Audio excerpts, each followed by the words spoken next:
Did you just find out that you have a job offer or a transfer to Washington, D.C., and you're trying to figure out where you're going to live? Maybe you even lived here 10 or 15 years ago, like a lot of people who have contacted me. You were single back then. You were ready to mingle. I'm going to stop. I'm not going to do that anymore. And now maybe you're coming back with a spouse and your family, and all you're hearing is like how different DC is. Well, it's great that you found this video because I am going to tell you about the 7 best suburbs of Washington, DC. So I am Melissa Terzis, DC Real Estate Mama, and this is my channel. I do these videos for you every week. I write them myself. I research them myself. I film everything and all the B-roll and stuff, what we call it, like when you go out on scene and show you stuff. I film all that myself too. That's why some of it's a little shaky. So subscribe so that you don't miss anything. I don't use AI or any artificial nonsense to write my video scripts. So I'm starting with number 1. I'm going in Rockville, Maryland. I lived in Rockville, Maryland. I loved it. And I was actually single when I lived there. But I don't really know that that's like a place that you would tell single people they need to move. I think it's a really great place for families. To me, this is like America's, like the quintessential hometown of America. Rockville's been named by various websites and publications as the best city for families, for women, for entrepreneurs, for young professionals, as well as one of the best suburbs of Washington, D.C. Rockville also has a very diverse community, as noted in the Housing Market Analysis Report as commissioned by the city of Rockville. So people think of Rockville and then they immediately think of Rockville Pike, which is the main drag that goes through Rockville. Rockville Pike, yes, it has every single store that you could ever want in your life, but Rockville's also filled with neighborhoods, and each neighborhood has their own shopping and retail areas as well. Rockville comprised of dozens of neighborhoods, and each of them have their own personality. So less urban than Bethesda, but busier and more energy than the suburbs, say, to the north. You know, I think it's a great place. The Red Line Metro serves Rockville with stations at Shady Grove, downtown Rockville, as well as Twin Brook Station to the south of downtown. And then Interstate 270 runs parallel to Rockville Pike. Rockville's also, fun fact, the county seat for Montgomery County, Maryland. You've got 3 high school pyramids here, Wooten High School and Richard Montgomery, and then you've got Rockville High School. So Wooten has a well-ranked STEM program, and they are often on like the published national lists. Like you'll see them in U.S. News and World Report as one of the best high schools in the country. And it's like top 100 or 200. It's not number 1. I'm not telling you it's number 1. Richard Montgomery has the county's first IB program as well. So that's something to definitely take note of. Next suburb is Bethesda, Maryland. So while we're hanging out over here in Maryland, let's just head a little south of Rockville and get ourselves to Bethesda. The location of Bethesda is closer to DC than Rockville is, and being at the interchange of 270 and 495, you can easily hop on either highway to get where you need to go. I can't guarantee you that that's going to be like faster than a speeding bullet or faster than the speed of light, Lois, but the traffic's very tough all over this area. But anyway, this is a fantastic location. So this is more urban than Rockville. Bethesda's got an energy that's kind of unmatched by other areas in suburban Maryland. There's a lot of great shopping downtown in Bethesda Row and all the surrounding streets. There's also a lot of well-known trendy restaurants. There's also a lot of long-time local places too. Something that you should know that people don't necessarily tell you, but a hole-in-the-wall restaurant that exists in Bethesda is here for a reason, and it is always, always worth trying those places. I've been shocked at how great the food is at some of the restaurants with, let's say, zero ambiance. Bethesda also has a very rich arts community. There is the Bethesda Blues and Jazz Supper Club for shows. You've also got several other theaters for performing arts. There's the Roundhouse Theater, and then there's Strathmore, which is actually in North Bethesda.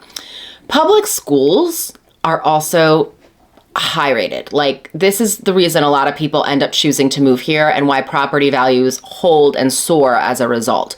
The high school pyramids are Walt Whitman, you've got Bethesda Chevy Chase, which is in downtown Bethesda, and then you have Walter Johnson, all super highly rated and very sought after. Next suburb we're going to talk about is Vienna, Virginia. If you want to know what a cross between Bethesda and Rockville is, like if those two had a baby, but it was on the Virginia side, enter Vienna.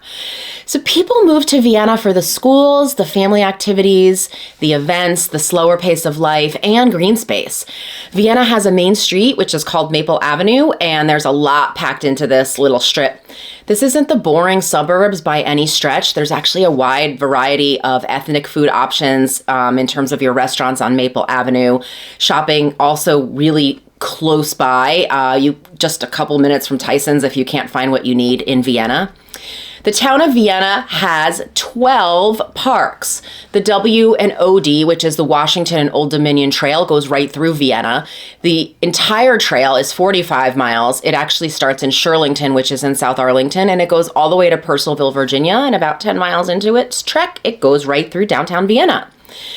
So homes here are costlier, though, with prices running similar to what you'll find in Bethesda.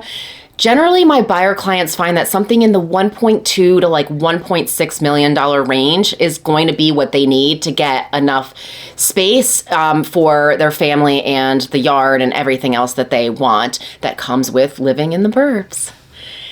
Next up is Arlington, Virginia. So when people look to move out of DC, most often Arlington, Virginia is actually at the top of the list. So Arlington offers such a variety of lifestyles while having a location so convenient to DC and really the whole metro area. So you'll notice when looking at a map that Arlington is divided into north and south. Route 50 essentially bisects Arlington, and the streets to the north are designated with an N in their name, and the streets to the south are designated with an S. See, that wasn't very hard. Arlingtonites, though, they'll tell you there's no difference in that they're all one county, and that, of course, is true, but it's also not a uniform conclusion. North Arlington is a combination of residential with most homes, I would say, above the $1 million price point. There is retail along the Wilson and Clarendon Boulevard strips. That runs through neighborhoods like Roslyn, Courthouse, Clarendon, Ballston. And key to the area in North Arlington is that you've got metro accessibility via the Orange Line. Now you do have blue and yellow metro that goes to South Arlington. South Arlington is geographically like smaller compared to North Arlington, but within itself, it's got some very diverse vibes. You're gonna find that there's quieter residential neighborhoods, and then you're gonna find what's really turning into a city before our eyes over on Route 1, and that is the Crystal City National Landing area where Amazon has located their second headquarters, also called HQ2.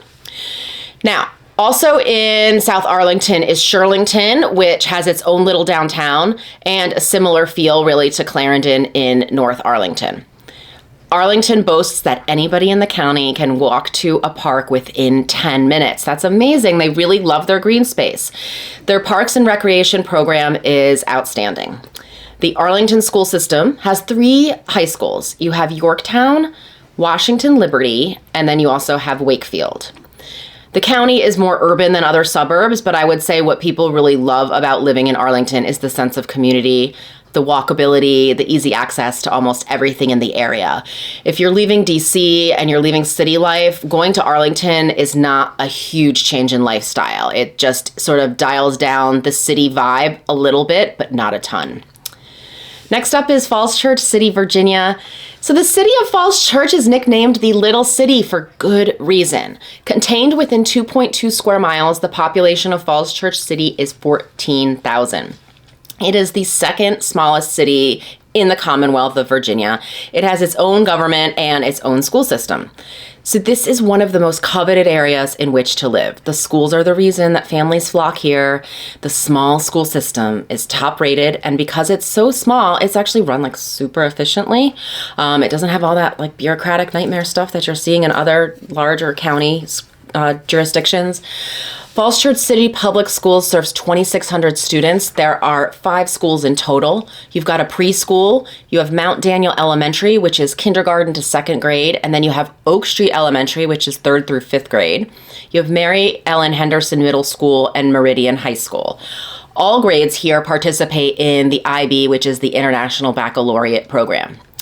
A little bit of bad news, it's not easy to buy a house in Falls Church, the city part. There are almost always bidding wars. A single family home here is going to be in the high, like 1 millions, like up into the 2 millions and beyond.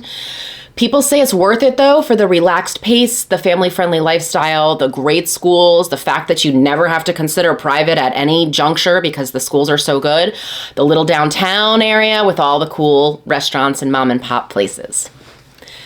Next up is Silver Spring, Maryland. So Silver Spring is not often an area that gets a lot of love, but there's a lot to talk about in Silver Spring. The first thing you might notice when looking at a map is that the location is so convenient. It is very close to the 495-95 interchange on the north side of DC. You can get into DC super quickly, as well as up to Baltimore in about 30 minutes. That is very convenient. Now, here is what people love about Silver Spring.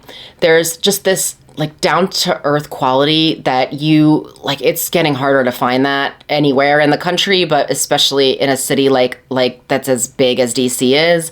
This isn't a place where like keeping up with the Joneses is on the forefront of everybody's mind.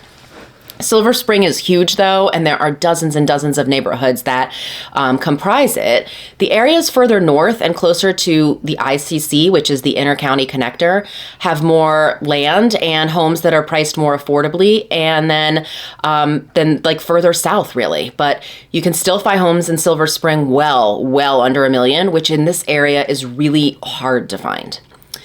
So even though the entirety of Silver Spring is huge, schools are typically smaller neighborhood schools with lots of families walking to school and the boundary areas being very tight, especially closer to the Beltway. It's really like a lot denser living in the southern part of Silver Spring.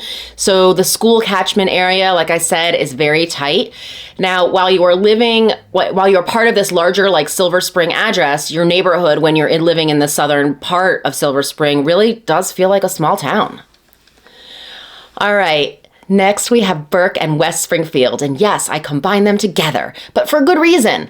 So they're next to each other, and they really have a similar personality and feel, and they offer, like, there's not that, like, rivalry like you often see with two areas that are near each other, where one lives in one and one lives in the other. You don't really see that. Like Burke and West Springfield, they've just got a similar personality and feel. People move to these two areas because of two amazing reasons. Number one, affordable housing. That is just can't be overstated here. Affordable housing. And then the next thing is really great schools. So some areas between Burke and West Springfield have better rankings than others, but in general, the scores you're seeing on great schools are 7s and 8s. And then you've got a few mid-level scores that are peppered throughout. Now, there are single-family detached homes in a variety of price points here, but the sweet spot for prices is in the $600,000 to $800,000. As far as kids and families, there's just great things for kids here. It's like kids' paradise. So many of the parks have playgrounds. Kings Park community has 4 playgrounds alone to serve the 1,100 homes in the community. The Timbers has Brookfield Park, which has a great playground. There's, you can get out of those communities and find things like Sky Zone Trampoline Park, which is here. You've also got the St. James, which is just this unbelievable sports complex. They've got a kids' playground inside that's called Super Awesome and Amazing, which it is. And kids can test their skills doing like indoor rock climbing, traversing the overhead obstacle course.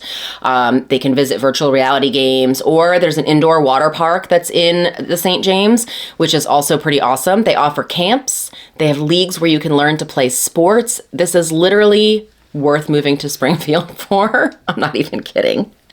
It's just awesome there. So I hope that gave you a really good flavor of what I think are the 7 best areas and suburbs that you should look at when you're moving to Washington, D.C. If you have any questions, my contact info is coming next.